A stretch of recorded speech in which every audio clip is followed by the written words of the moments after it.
No.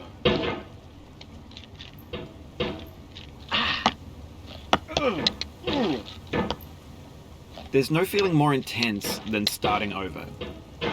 If you deleted your homework the day before it was due, as I have, or if you left your wallet at home and you have to go back after spending an hour in the commute.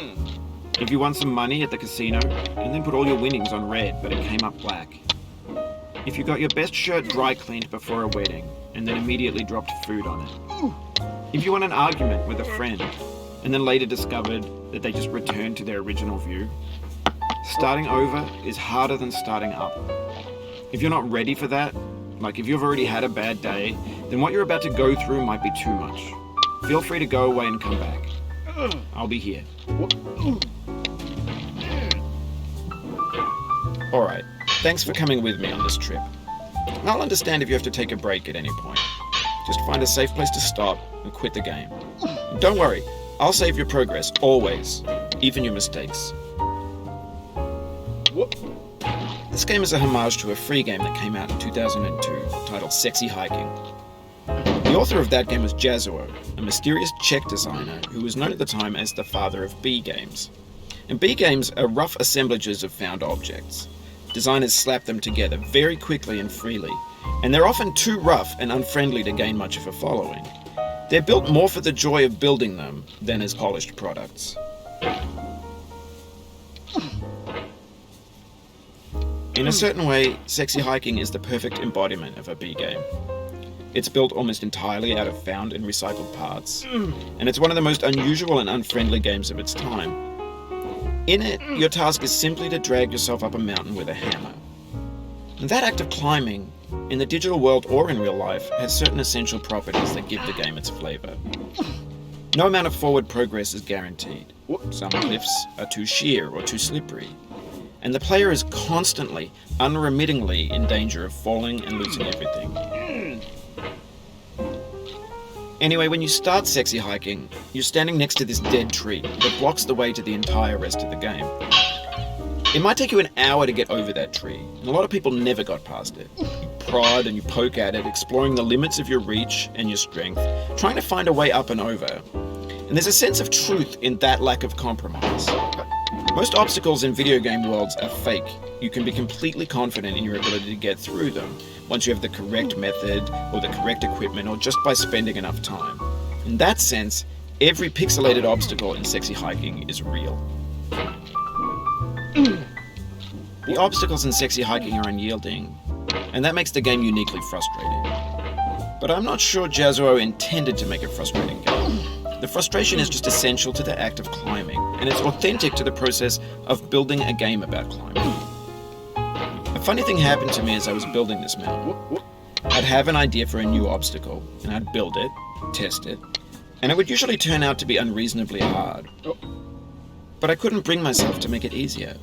It already felt like my inability to get past the new obstacle was my fault as a player rather than as a builder.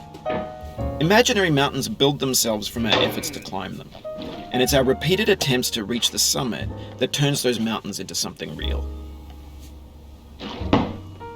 When you're building a video game world, you're building with ideas, and that can be like working with quickset cement. You mold your ideas into a certain shape that can be played with, and in the process of playing with them, they begin to harden and set until they're immutable, like rock. And at that point, you can't change the world. Not without breaking it into pieces and starting fresh with new ideas. For years now, people have been predicting that games would soon be made out of prefabricated objects, bought in a store and assembled into a world. And for the most part, that hasn't happened, because the objects in the stores are trash. I don't mean they look bad or that they're badly made, although a lot of them are. I mean they're trash in the way that food becomes trash as soon as you put it in the sink. Things are made to be consumed and used in a certain context, and once the moment is gone, they transform into garbage. In the context of technology, those moments pass by in seconds. Over time, we've poured more and more refuse into this vast digital landfill that we call the internet. It now vastly outnumbers and outweighs the things that are fresh and untainted and unused. When everything around us is cultural trash, trash becomes the new medium, the lingua franca of the digital age. and you could build culture out of trash. But only trash culture. B games, B movies, B music, B philosophy.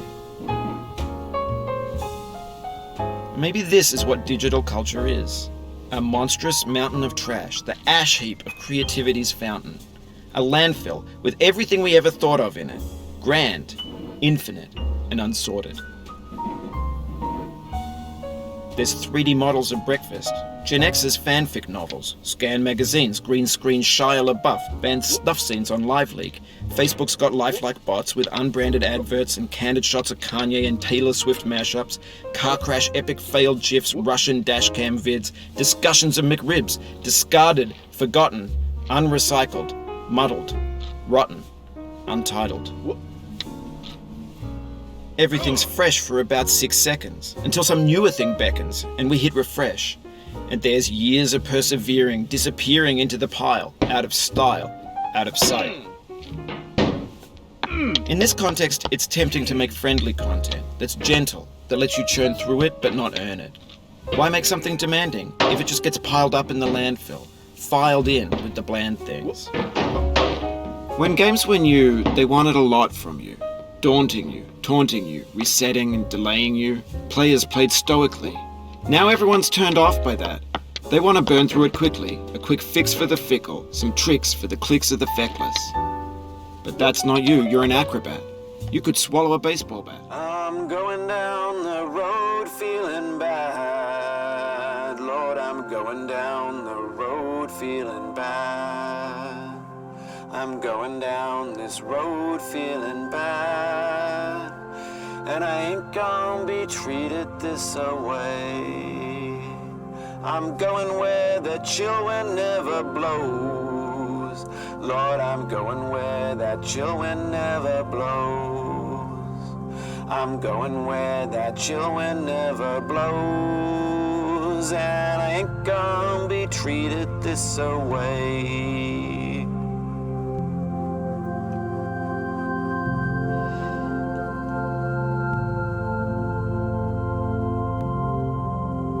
I'm going where the climate suits my cauldron. I'm going where my cauldron's never cold. I'm going where the climate suits my cauldron. I ain't gonna be treated this away.